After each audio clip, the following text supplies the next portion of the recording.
नमस्कार, सागर डिजिटल मध्ये आपले स्वागत आहे। कोकणवासी आणि गणपती हे नातं सर्वांनाच माहीत आहे। त्यामुळे कोकणातील मूर्तिकार सुद्धा पर्यावरण पूरक गणेशोत्सवाला अधिक प्रोत्साहन देतात। त्यामुळेच कोकणातील अशा काही मूर्तिकारांची आपण संवाद साधणार आहोत। रत्नागिरी येथील हातकंबा गावच्या राहुल कळंबेटे यांच्याशी आपण संवाद साधणार आहोत। गेल्याच आठवड्यात राहुल कळंबेटे यांच्या कारखान्यातून एक मूर्ती अमेरिकेला रवाना झाली आहे। त्यामुळे केवळ राज्यापुरतं किंवा एखाद्या सीमेपुरतंच मर्यादित न राहता त्यांच्या कलाकारीने त्यांनी 7 समुद्रापार झेप घेतली आहे। संवाद साधूया राहुल कळंबेटे यांच्यासोबत।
कधीपासून सुरुवात केली तुम्ही कारखान्याची?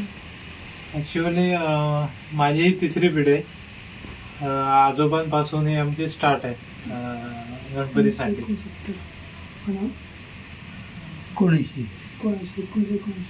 1979 पासून सुरुवात आहे आणि आम्ही fine art degree pass out आहोत Devrukh college of art and design या कॉलेजमधून। आणि स्पेशली आम्ही आता एक 2-3 वर्षापासून लगद्यापासून मूर्ती तयार करतो।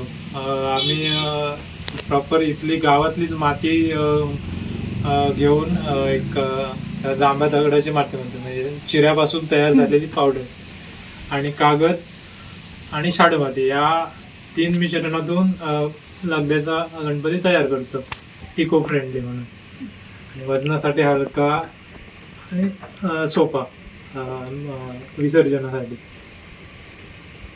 आणि आता गेल्या वेळी तुमची एक मूर्ती गेल्याच आठवड्यामध्ये अमेरिकेला एक्सपोर्ट झाली आहे। तर कधी असा विचार केला होता का तुम्ही की अमेरिकेपर्यंत जाऊ, किंवा ती ऑर्डर कशी तुमच्यापर्यंत आली? ॲक्च्युअली असं होतं मनातून की आपली पण मूर्ती कुठेतरी बाहेर गावी जावी असं मनातून होतं, पण ते यावर्षी शक्य झालं। इथले गावातलेच आहेत, म्हणजे हातकंबा म्हणून गाव आहे, इथले एक डॉक्टर म्हणून आहेत त्यांनी इथून परचेस मूर्ती घेऊन गेलेली। आणि मग एक्सपोर्ट कसं, म्हणजे ट्रेनचं सॉरी विमानाचं वगैरे कसं ते इथे आले होते, ते इथूनच घेऊन गेले ते।